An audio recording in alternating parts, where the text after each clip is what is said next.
सभी साथियों को अयोध्या धाम के एडवोकेट शिवम पांडे की तरफ से नमस्कार। साथियों, मैं एडवोकेट शिवम पांडे, हाईकोर्ट। साथियों, जैसा कि आपको पता है कि कल बिहार शिक्षक भर्ती का मामला बीएड की तरफ से और एक शिक्षा मित्र हैं गुड्डू सिंह जी, जिनका की याचिका माननीय सर्वोच्च न्यायालय में कल लगी हुई थी। दो अलग अलग बेंच में लगी हुई थी। कल मैं दोनों जगह पे अवेलेबल था, क्योंकि साथियों विभिन्न कार्यों से दिल्ली होने के कारण मैंने उस सभी याचिकाओं को बहुत गौर से देखा और उनकी ब्रीफ देखी और सीनियर के द्वारा तय की गई एक पॉइंट को देखा।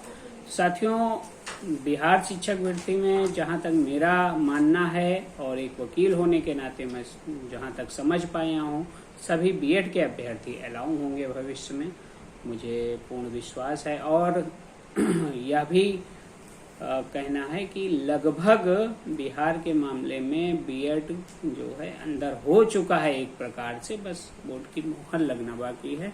अंतिम सुनवाई होने दीजिए। मुझे पूर्ण विश्वास है कि बीएड के कोई भी अभ्यर्थी बिहार शिक्षक भर्ती प्राथमिक से अलग नहीं होगा, क्योंकि आदेश आने के पहले का विज्ञापन है। और दूसरी बात, हम आते हैं सबसे अहम मुद्दे पर। 69,000 शिक्षक भर्ती, 69,000 शिक्षक भर्ती जब से आई है तब से विवादों के घेरे में है।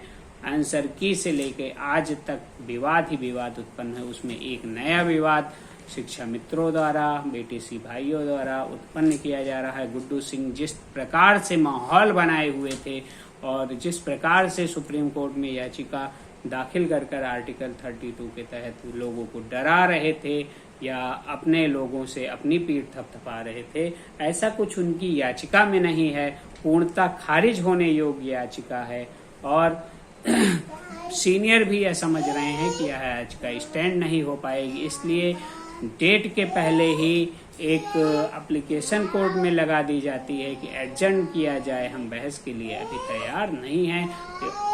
एक्चुअली जब भी वादी बहस के लिए तैयार नहीं रहता है साथियों, तो इसी प्रकार से वह भागता है और एक एप्लीकेशन लगाकर कोर्ट से समय मांग लेता है। तो इसका मतलब यह नहीं है कि गुड्डू सिंह बहुत बड़े तोप हैं या आने वाले समय में बहुत बड़ी बहस करा लेंगे।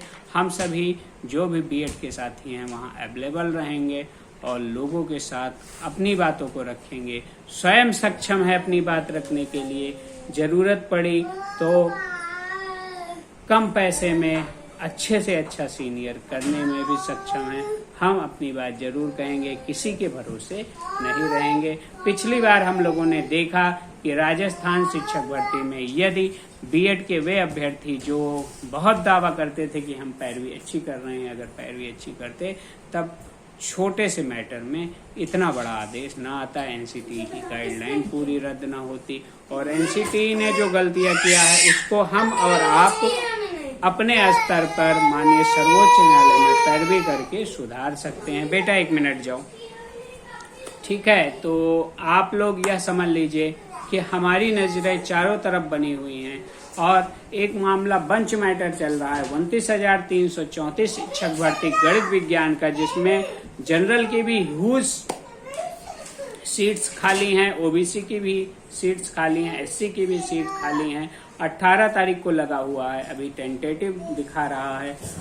10 को डेट थी, 10 को चूंकि 22 नंबर तक ही कोर्ट सुन पाई थी, इसलिए हमारा मामला आगे नहीं सुना गया। लेकिन कोर्ट ने ओरली सब कुछ से कहा कि जितने भी मैटर अब बचे हुए हैं वो 18 को लगाते हैं। अब देखना यह है कि 18 को टेंटेटिव जो दिखा रहा है वो कॉज लिस्ट में शामिल होगा कि ऊपर नीचे होगा। लेकिन 29,334 शिक्षक भर्ती में मैं हाई कोर्ट से अभी तक जहां तक समझ पाया हूं, चूंकि हाई कोर्ट में अभ्यर्थी जीते हैं, अभ्यर्थियों के खिलाफ सरकार गई है, तो चूंकि अभ्यर्थियों के हितार्थ आदेश है तो उस आदेश पर बहुत बड़ा आदेश माननीय सर्वोच्च न्यायालय से आने वाला है। मुझे लगता ही नहीं, पूर्ण विश्वास है कि पेटिशनर्स के लिए आदेश माननीय सर्वोच्च न्यायालय जरूर पारित करेगी।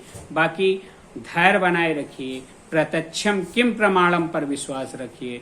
हम अंतिम बहस में बहुत अच्छा करेंगे और जीतने की पूर्ण संभावना है।